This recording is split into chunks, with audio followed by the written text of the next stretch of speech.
네, 반갑습니다. 네, 저는 오늘 발표를 맡게 된 조은이라고 하고요. 오늘 발표는 FE 개발자도 할 수 있는 RESTful API 개발이라는 주제로 발표를 하게 됐습니다. 다들 이렇게 일단은 먼저 말씀을 드리면 제가 코로나 확진되고 그 격리가 해제된 지 이제 이틀 차예요. 그래서 중간중간에 재채기를 하거나 좀 그 뇌의 프로세스가 좀 느려졌더라고요. 그래서 말을 할 때 좀 약간 버벅일 수 있어요. 그런 점들은 양해를 해주시면 감사하겠습니다. 네, 그러면 오늘 발표 시작하도록 할게요. 먼저 여러분들 뭐 프론트엔드 개발자 분들이 대부분이겠죠? 혹시 나는 프론트엔드 개발자가 아니다 하시는 분 계세요? 나 프론트엔드 개발자 아니에요. 생각보다 많으시네. 네. 오늘 발표 주제는 정말 100% 프론트엔드 개발자를 기준으로 잡혀져 있습니다. 그래서 자바스크립트를 사용하고 백엔드 개발에 대해서 잘 모르는 프론트엔드 개발자 분들이 들으시면 되게 좋을 거예요. 먼저 프론트엔드 개발자는 어디까지 영역이 업무인가 라는 것부터 좀 접근을 해야 될 것 같아요. 여러분들이 흔히 생각하는 프론트엔드 개발자의 업무는 유저 에이전트, 그러니까 뭐 브라우저나 웹뷰에서 동작하는 웹 클라이언트 개발을 하는 게 보통 프론트엔드 개발자의 업무라고 생각을 할 겁니다. 그러니까 웹 클라이언트는 뭐냐? 데이터베이스에 저장된 데이터를 보통 API를 통해서 그 커뮤니케이션해서 유저랑 인터랙션하는 애플리케이션이나 프로그램을 지칭하죠. 자, 그러면 다시 보면 사실 웹에서 동작하는 데이터베이스 연결하고 클라이언트 서버 구축하고 클라이언트랑 데이터베이스를 잇고 하는 모든 작업이 사실 프론트엔드 개발자의 역할이라고 저는 생각을 하는데요. 그래서 여러분들이 흔히 아는 프론트엔드 개발자의 역할은 웹에서 사용하는 인터페이스 개발 정도로 생각할 수 있지만 사실 웹과 서버 간의 인터페이스를 연결해서 뭐 API를 통해서 렌더링을 이제 중간에서 하든 뭐 인터랙션을 하든 하는 작업들도 진행하고 또 클라이언트 서버도 구축을 해야죠. 뭐 캐시 서버나 뭐 세션 같은 걸 관리하고 또 뭐 토큰 같은 걸 관리할 수도 있고 되게 렌더링 차원에서 그 운영하는 클라이언트 서버랑 그 중계 서버도 구축을 하는 경우가 있어요. 뭐 BFF 레이어라고도 많이 부르는데 API 여러 개를 가지고 애그리게이션해서 내려주는 서버를 만든다던가 아니면 애플리케이션 인증 서버나 인가 서버 그런 어센티케이션 레이어를 또 프론트엔드가 작업을 하기도 합니다. 그래서 이게 상당히 일이 많아요. 네, 예전에 이제 프론트엔드 개발자, 제가 이제 프론트엔드 개발 처음 시작했을 때랑 지금 프론트엔드 개발자가 하는 일은 정말 무궁무진하게 확장이 되고 있습니다. 그래서 단순하게 그냥 테크 스택으로만 나열을 해보면 UI 라이브러리로 리액트를 보통 많이 사용을 하시죠. 클라이언트 서버로 익스프레스를 쓸 수 있고 백엔드 서버로 뭐 Nest.js 같은 걸 쓸 수 있고 그 데이터베이스 연결을 위해서 ORM 같은 걸 사용할 수 있습니다. 그리고 데이터베이스로 뭐 포스트그레스QL을 저는 주로 이제 포스트그레스QL을 많이 써서 얘를 적어두긴 했지만 뭐 MySQL이나 MariaDB를 쓸 수도 있겠죠. 자, 그럼 질문. 혹시 내가 인증 인가 서비스 구축해 보신 분 계세요? 프론트엔드 개발자 중에? 쉽게 생각하면 로그인이라고 생각하시면 돼요. 로그인 회원 가입. 혹시 구축해 보신 분이 있으신가요? 사실 인증이라는 게 되게 복잡해요. 그리고 또 하나 더 이미지 비디오 업로드 서버 구축해 보신 분 계세요? 그 블랍 받아서 블럽을 이미지 서버에 올려서 그 이미지 리소스 최적화하고 그 리스폰스 다시 받아서 처리하는 업무. SQL 잘하시는 분? 그 셀렉트 별 프롬 블라블라 하는 거 있잖아요. 네, SQL 기깔나게 하는 분 계세요? 네, 인증 서비스, 이미지 업로드 서버, SQL, 보안, 뭐 푸시 노티피케이션 써야 된다면 어떻게 써야 되는지, ORM은 어떻게 쓰죠? Nest.js도 쓰고 익스프레스로 클라이언트 서버도 구축해야 되네요. PostgreSQL도 알아야 돼요. 네, 살려주세요. 사실 하나하나 구축을 한다라고 생각하면 되게 많은 일을 수행을 해야 되는 거죠. 인증 서비스는 auth 붙이면 되고 뭐 auth를 하든 아니면 뭐 오픈아이디로 뭔가를 처리를 하든 아니면 쿠키 세션으로 만들어도 되고요. 이미지 비디오 업로드 서버는 또 다른 방식을 쓸 수는 있지만 이걸 다 일일이 하기에는 우리에겐 리소스가 없습니다. 네, 힘들죠. 물론 예전에 이걸 다 해본 적은 있어요. 그 오늘의 집 다닐 때였는데 정말 네, 정말 삶의 소중함을 많이 느끼게 되더라고요. 참고로 저 사진은 오늘의 집에서 찍힌 사진입니다. 네. 그래서 개발을 잘한다는 건 특정 언어에 대한 이해도가 높은 것을 의미하기도 해요. 뭐 자바스크립트를 잘한다, 뭐 HTML, CSS를 잘한다라는 얘기도 있는데 그 분야에서 필요한 기술적 요건을 잘 알고 있는가가 저는 조금 더 개발을 잘한다라고 생각을 해요. 우리는 결국 문제를 해결하는 사람이잖아요. 우리는 웹 FE 개발자인데 그래서 서버 지식이 도움을 주기는 하지만 충분히 도움을 줄 수는 있지만 관계가 역전될 필요는 없는 거죠. 우리가 주로 다루는 영역은 클라이언트 개발인 거지 백엔드 개발이 우리의 메인 잡인 건 아닌 거죠. 그렇다면 적절한 수준에서 사용하기 쉬운 백엔드 플랫폼이 없을까 해서 서버리스라는 개념이 나왔습니다. 서버리스라는 개념은 개발자가 서버가 없다는 의미가 아니에요. 서버리스는 개발자가 직접 서버를 관리할 필요 없이 애플리케이션을 빌드하고 실행할 수 있게 하는 클라우드 관리 모델이고요. AWS, GCP, Azure 셋 다 각각의 서버리스 플랫폼을 가지고 있습니다.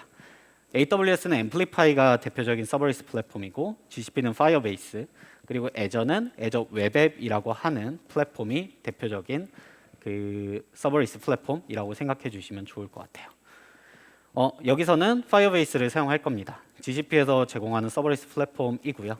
네, 발표 제목에서 애초에 GCP엔 파이어베이스 써놨는데 네, 그렇습니다. 네, 왜 파이어베이스를 쓰느냐? 일단 제가 GD라서 그렇고요. 구글에 친한 사람 많아서 비공식으로 많이 물어봐요. 네, 도와달라, 살려달라. 네, 그렇고요. 그 두 번째 이유가 사실 저한테는 되게 큰 이유 중 하나였어요. 여러분들이 그 백엔드 서비스를 만드실 때 주로 이제 프로덕션에서 쓰는 백엔드보다는 아마 토이 프로젝트에서 쓰는 백엔드나 아니면 여러분들이 직접 뭔가 다루는 백엔드 플랫폼을 구축하고 싶은 거일 텐데 그때 돈이 나가면 네, 아시겠지만 AWS나 Azure는 뭐 제가 직접 경험한 건 아닌데 AWS 어느 날 갑자기 막 100만 원씩 과금되어 있고 정신 차려 보니까 막 10만 원, 20만 원 나가 있는 케이스 있잖아요. 그러면 멘탈이 가루가 됩니다. 네. 아무리 제가 이제 스터디용으로 썼고 내가 의미 있게 썼다고는 하지만 이게 약간 좀 네.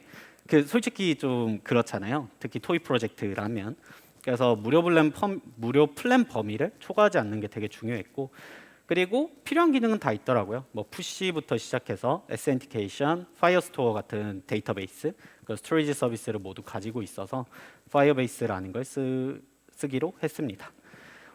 오늘 파이어베이스 코드를 간략하게는 보여드릴 건데 막 엄청 시간이 그렇게 많지는 않아서 엄청 디테일한 파이어베이스 코드를 보여드리진 않을 거고 그냥 어떤 식으로 동작한다 정도만 설명해 드리려고 합니다. 네, 그럼 바로 시작을 해볼게요. 여기서부터는 이제 주로 이제 환경을 세팅하고 그 환경 세팅한 결과물을 바탕으로 이제 좀 어떤 식으로 개발이 이루어지는지를 다룰 예정입니다. 먼저 아키텍처부터 간단히 살펴보도록 할게요. 잠시 물 한 잔만 마실게요.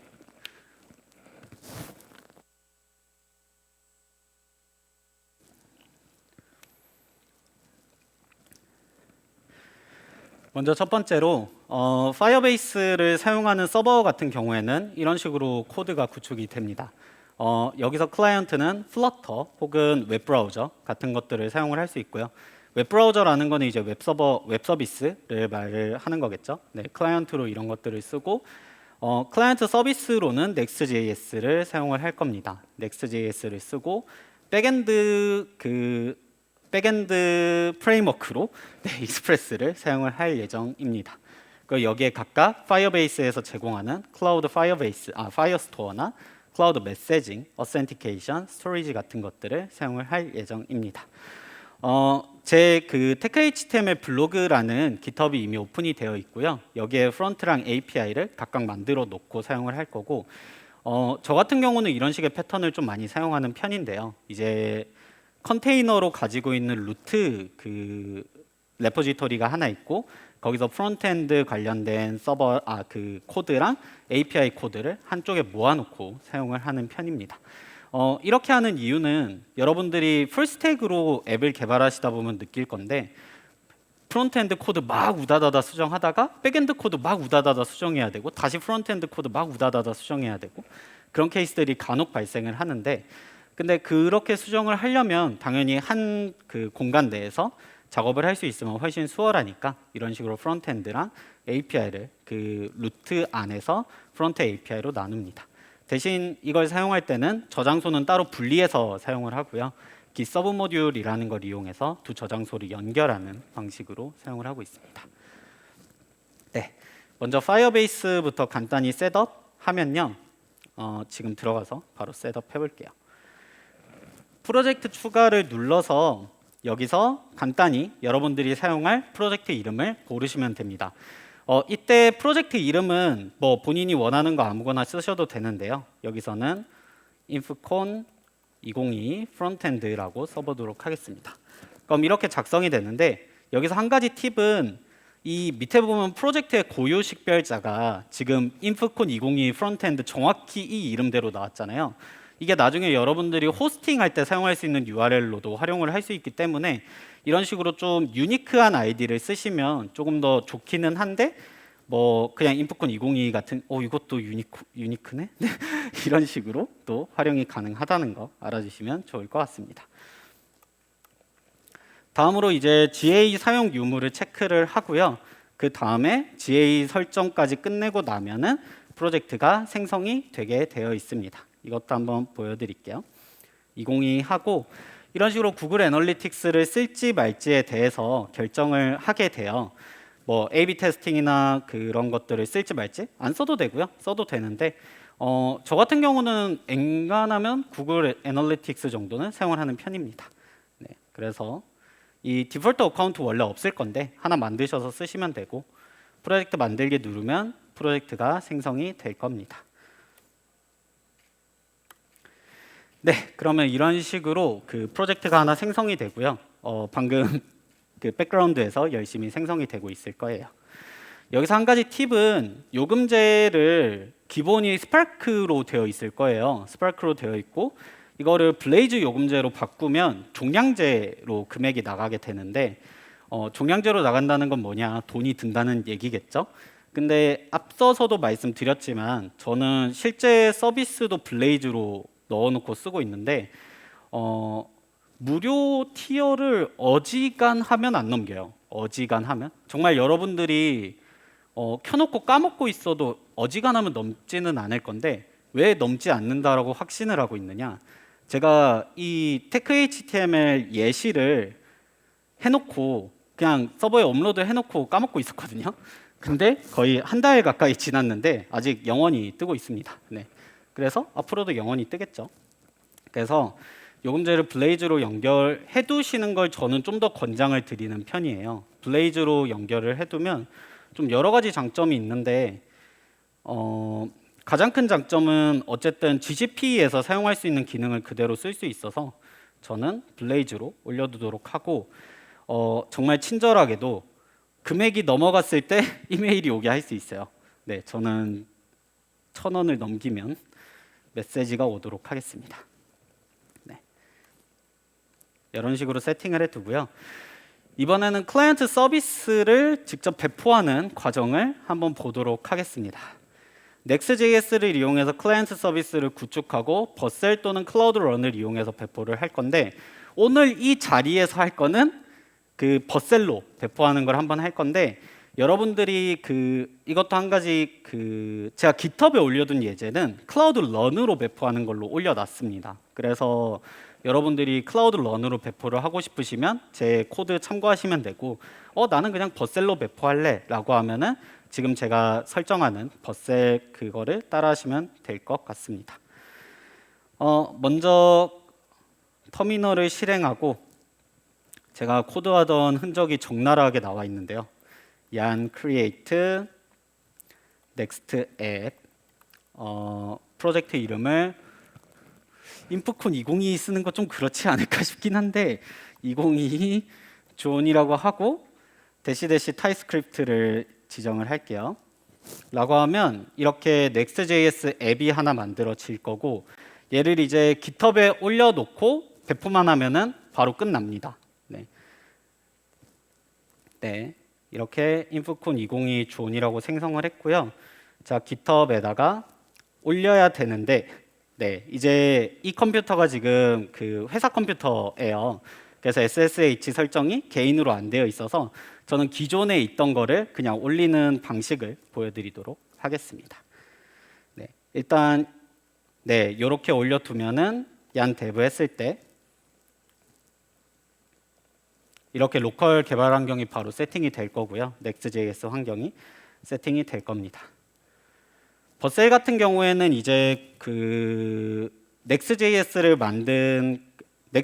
만들었다기보다는 Next.js를 운영하고 있는 이제 그 회사라고 생각하시면 좋을 것 같고요. 지금 하나 배포해놨는데 그냥 얘 설정하는 거 그냥 간단히 보여드리면 뉴 프로젝트 누르고 여기 제 GitHub을 연결을 해두면 이런 식으로 제 저장소들이 쭈르륵 나옵니다. 예를 들어서 제가 미리 만들어둔 베리굿밀 프론트도 있고 여기 테크 HTML 블로그 프론트도 이미 존재하죠. 얘를 임포트해 와서 배포하면 이미 있다고 에러가 났네요. 죄송해요. 네, 베타라고 올리고 하면 끝납니다. 네, 쉽죠? 네. 사실 제가 버셀 쓰는 이유는 버셀도 마찬가지로 무료이기도 하고 로컬에서 개발하는 환경이랑 실제로 클라이언트 서버를 업로드해서 개발하는 환경이 정말 다르거든요. 그래서 버셀로 배포를 하시든 클라우드 런으로 배포를 하시든은 크게 상관이 없는데 어쨌든 배포하시는 경험은 한 번쯤 해보셨으면 좋겠어요. 정말 개인적으로. 네. 그래서 GitHub에 업로드를 하고 버셀에 들어가서 GitHub 연결하고 배포하기 버튼을 누르면 바로 배포가 진행이 됩니다. 네. 이제 앞으로 메인 브랜치에 푸시를 하면 바로 버셀 클라우드가 돌면서 자동으로 프로덕션에 배포를 하게 됩니다. 그리고 선택적인 기능으로는 도메인을 연결하는 기능이 있는데요. 버셀에서 이렇게 이제 그 제가 방금 전에 verygood-밀이라는 걸 하나 만들었고 여기서 세팅으로 가셔서 도메인스를 보면은 이런 식으로 버셀에서 기본으로 제공하는 verygood-밀 프론트 베타 대시 버셀.app이라는 걸로 처음에는 배포가 되어 있을 거고요. 여러분들이 만약에 커스텀 도메인을 쓰고 싶다라고 하시면 여기서 커스텀 도메인을 추가하신 다음에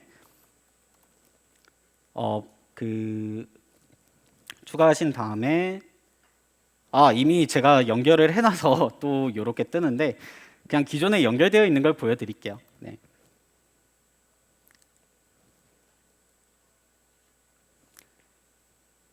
이런 식으로 도메인을 연결을 해두시면은 바로 그 해당 도메인으로 연결이 됩니다.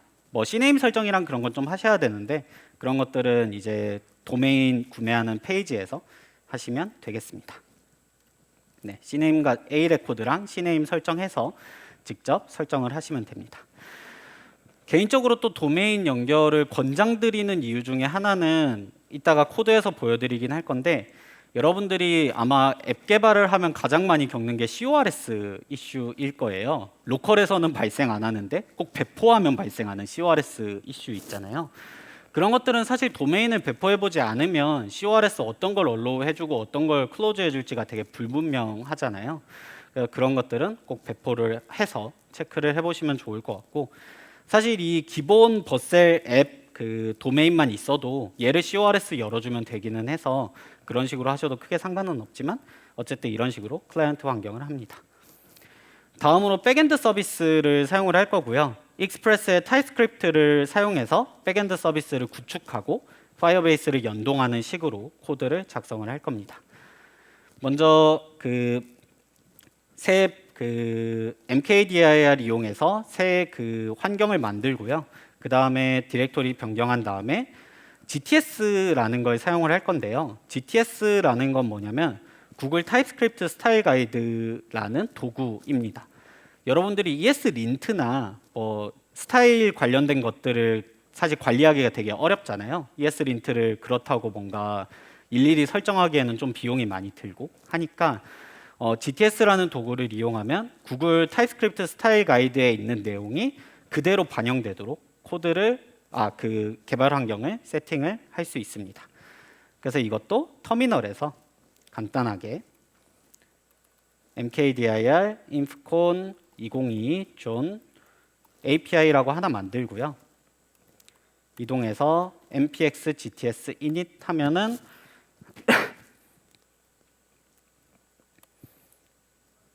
네, y GTS 설정한 적 없는데 GTS 설정 죄송해요.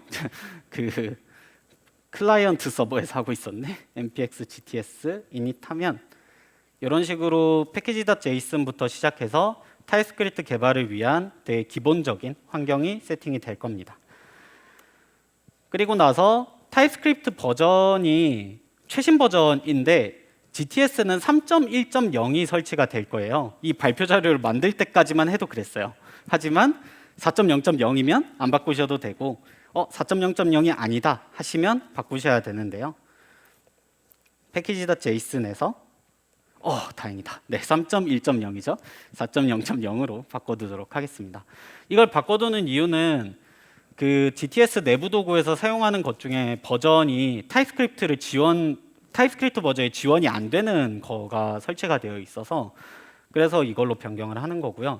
만약에 이걸 변경을 안 하고 코드를 수정을 하시면 에러가 나요. 뭐 GTS 그 도구가 올바르지 않습니다. 그런 에러가 나서 이거를 반드시 바꿔주시고 스타트를 하셔야 됩니다. 다음으로 불필요한 스크립트 몇 가지를 제거할 건데 prepare, pretest, posttest, test 이 네 가지는 제거를 할 건데요. 자, 얘 같은 경우는 이제 테스트를 진행하기 전에 수행하는 그 과정이나 아니면 이제 테스트 이후에 뭔가를 수행해라 뭐 그런 것들에 대한 스크립트이기는 한데 오늘 테스트 코드를 작성할 건 아니라서 여기서는 불필요한 스크립트는 모두 제거를 하고 시작을 하도록 할게요.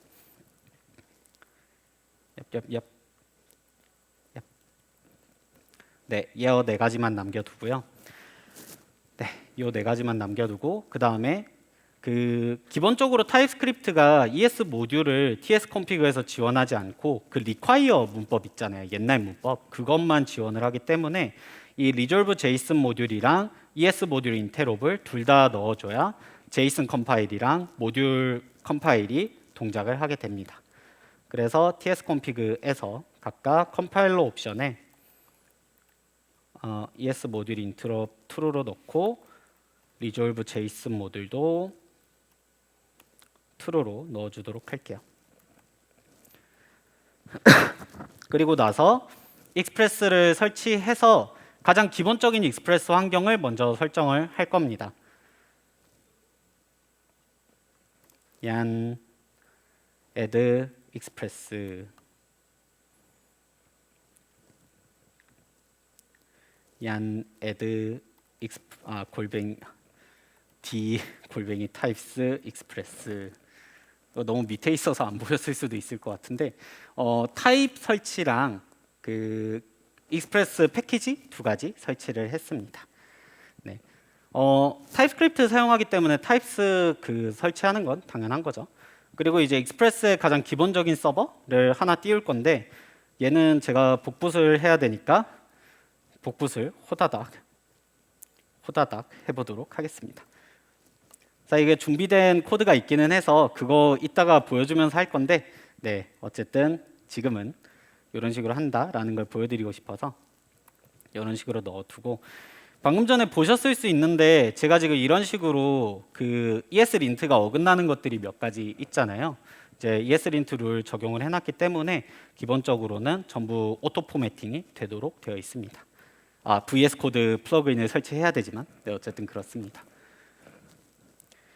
그리고 나서 노드몬이랑 TS 노드라는 걸 설치를 할 거예요. 노드몬 같은 경우에는 이제 그 노드 계속 컴파일하고 실행하고 하는 단계를 없애고 그냥 그 개발 단계에서 바로 컴파일 되도록 해주는 패키지입니다.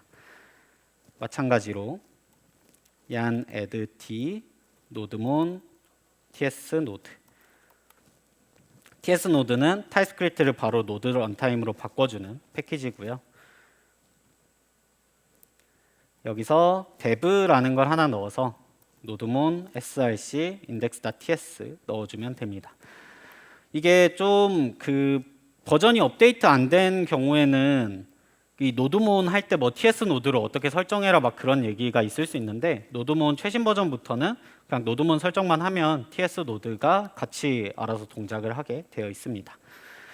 그리고 dev만 있으면 될 게 아니라 그 프로덕션 코드를 실행시킬 스타트도 필요하기 때문에 얀 컴파일 하고 잠시만요.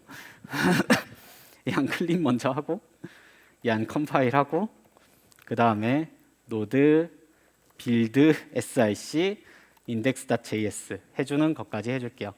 이 빌드 src index.js는 빌드된 결과물이 여기로 들어가기 때문에 이런 식으로 스타트를 넣어주는 겁니다. 네, 이렇게 넣어주면 이제 얀 dev랑 얀 스타트가 동작을 할 거고 각각 체크를 해보도록 할게요. 얀 dev 누르면 제가 8080 서버 띄워놔서 에러가 나는 건데, 잠시만요.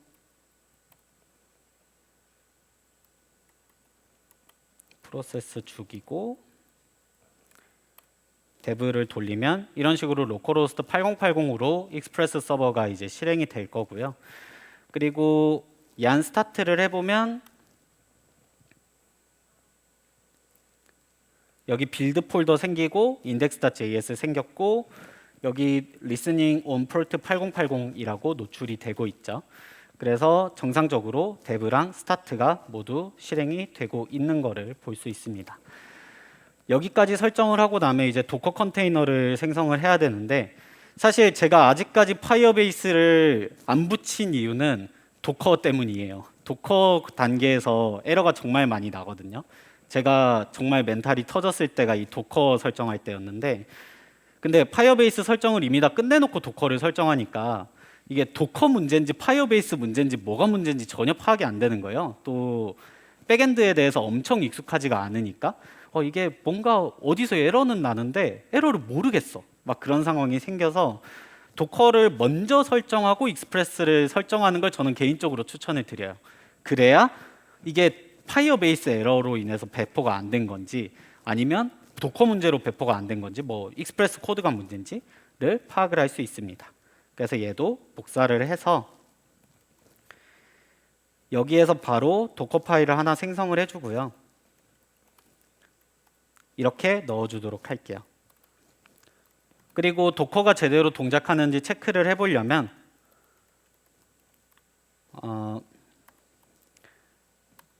도커 빌드 점 하고 그리고 태그를 달아주시는 걸 권장을 드려요. 태그 안 달면은 unknown으로 뜨거든요. 그냥.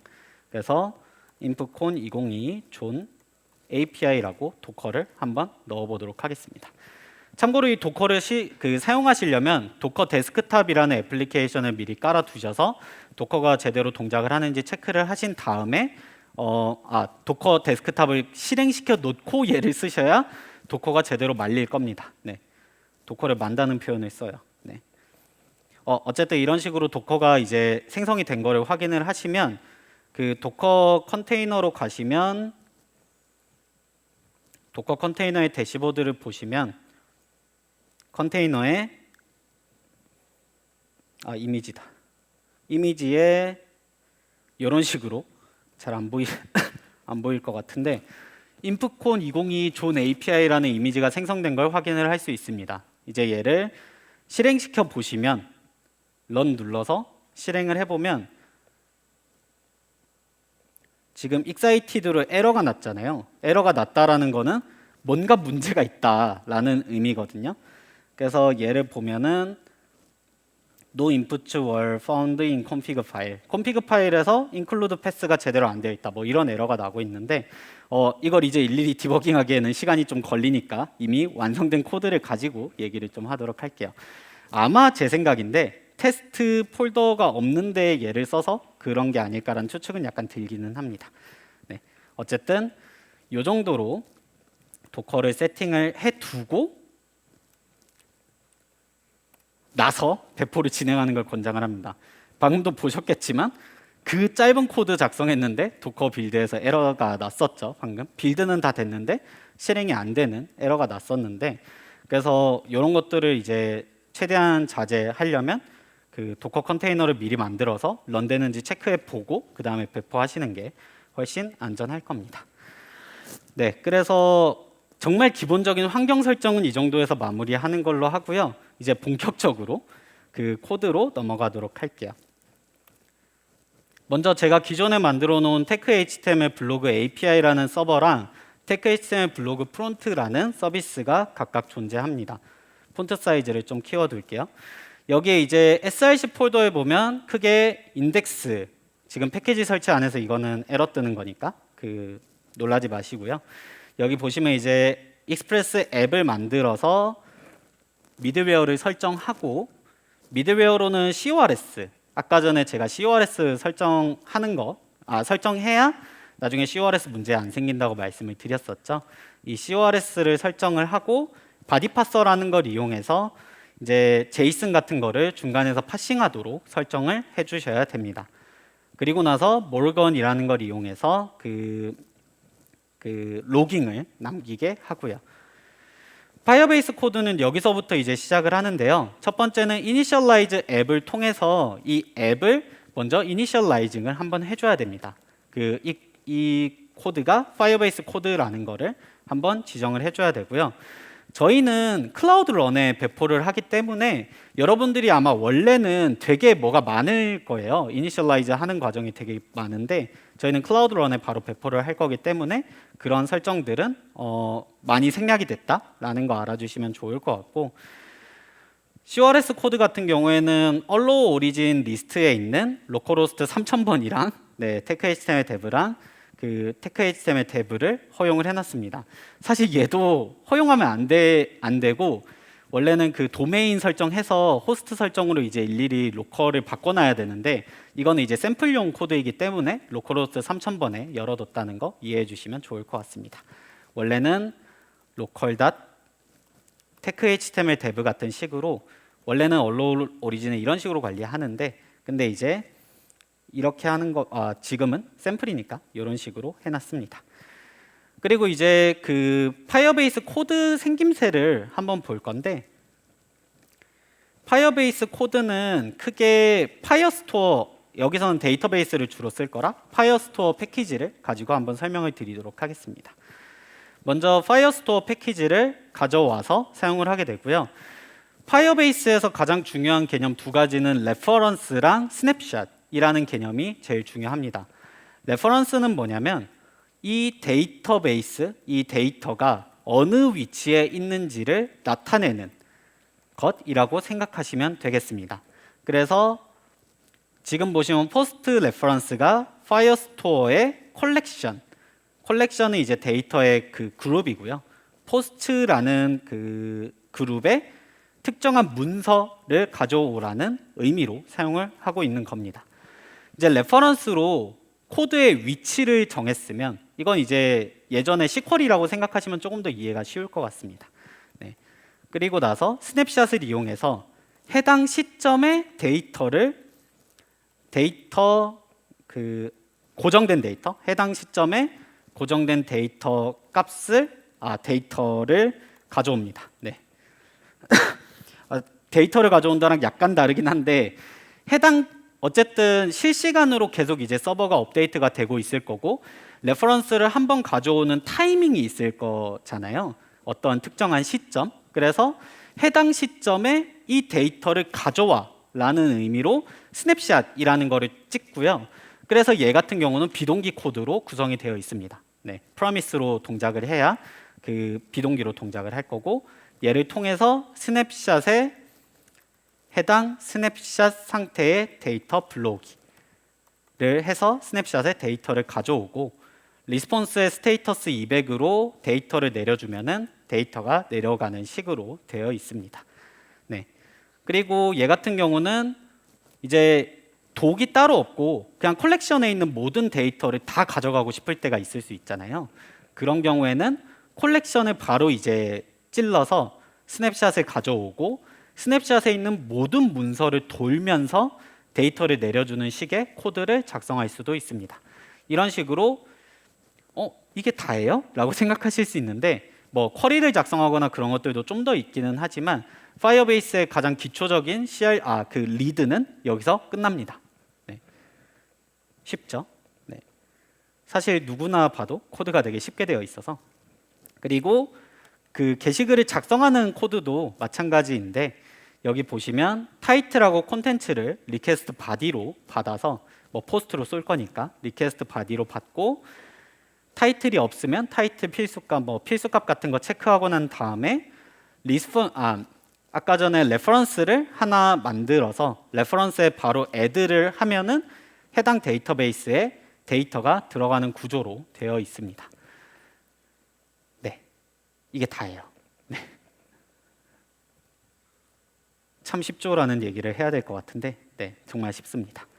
그래서 이런 식으로 파이어베이스는 기본적인 개념인 레퍼런스 개념이랑 스냅샷 개념만 알고 있으면 그 파이어스토어를 이용해서 데이터를 연동하는 게 굉장히 쉽고요. 그리고 데이터를 정제하거나 할 때에도 스냅샷에 있는 데이터를 바로 가져와서 리스폰스 직전에 데이터를 갱신한 다음에 리스폰스에서 내려주는 식의 코드를 구현할 수 있기 때문에 여러분이 상대적으로 뭐 SQL을 일일이 사용해서 하시는 것보다는 상대적으로 훨씬 수월하게 코드를 작성하실 수 있을 거라 생각을 합니다. 네, 그러면 마지막으로 배포하는 거 한번 보여드리고 질의응답을 받으면 될 것 같은데요. 왠지 눈치채셨을 수도 있는데 배포도 정말 쉬워요. 구글 클라우드에 클라우드 런이라는 서비스가 있고요. 이 클라우드 런이라는 서비스는 도커 이미지를 바탕으로 그 배포를 할 수 있게 도와주는 서버리스 플랫폼입니다. 뭐 앱엔진으로 배포해도 도커 이미지로 배포할 수 있고 클라우드 런으로 배포해도 배포할 수는 있는데 클라우드 런이 아무래도 그 분산 환경을 그 서버리스로 지원하기 때문에 저는 클라우드 런을 사용하도록 하겠습니다. 네. 여기 보시면 서비스 만들기 눌러서 이 소스 저장소에서 지속적으로 새 버전 배포라는 게 있고요. 여기서 GitHub 연결해서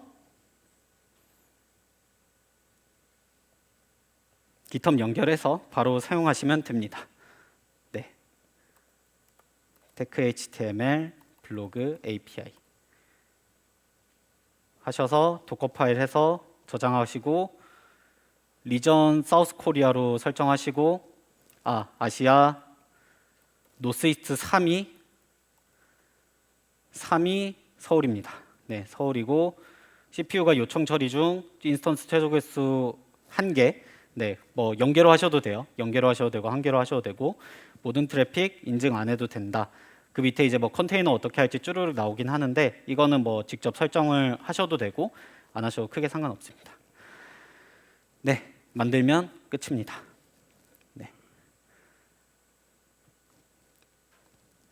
네, 이렇게 그 클라우드 빌드 트리거 생성을 하면 여기서 또 뭔가 클라우드 빌드 뭐 패턴의 분기 에러가 나네요. 이거 제가 좀 더 체크하고 말씀을 드릴게요.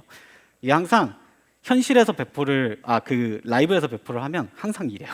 네, 정말 저주에 걸린 것처럼 오전까지만 해도 잘 됐는데 네, 어쨌든 그렇고 그래서 이 테크 HTML 블로그 API를 실제로 보면은 이런 식으로 그 마크가 찍혀 있고 그 구글 클라우드가 배포를 하면은 메인 브랜치에 업로드를 하면 자동으로 제 그 구글 클라우드가 그걸 캐치해서 바로 배포를 하게 됩니다. 그러면 여기 우측 상단에 되게 뽀짝한 URL이 하나 나와요.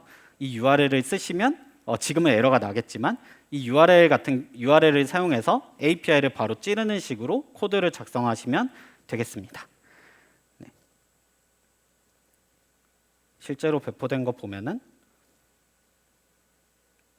이런 식으로 배포가 되어 있고 여기서 포스트를 찔러 보면은 이런 식으로 제가 작성해둔 파이어베이스에 그 포스트 리스트가 쭈르륵 나열이 되는 식으로 구성이 되어 있습니다. 네, 배포 과정 정말 사실 정말 저것만 하면 끝이라서 정말 오전에 준비 다 하고 이제 다 됐구나라고 생각을 했는데 역시 세상은 뜻대로 돌아가지 않네요. 하지만 여러분들은 아마 저 과정을 그대로 거치시면 크게 문제없이 배포가 될 거라고 생각을 하고요. 실제로 제 코드도 배포는 잘 되고 있는데 아마 설정 과정에서 뭔가 문제가 있었던 것 같습니다. 네, 어쨌든 저장소는 테크.html의 테크.html 블로그를 참고하시면 클라우드 런으로 배포한 프론트엔드랑 백엔드 서버를 체크할 수 있고요. 정말 단순한 코드, 완전 기초적인 코드만 작성되어 있기 때문에 여러분들이 파이어베이스 도큐멘테이션이나 파이어스토어 도큐멘테이션 등을 참고하셔서 조금 더 그 API를 고도화하셨으면 좋겠습니다. 네, 질문 받아야 되는데 지금 12초가 남았어요. 그래서 질문은 이따가 나가서 더 받는 걸로 하도록 하겠습니다. 네, 감사합니다.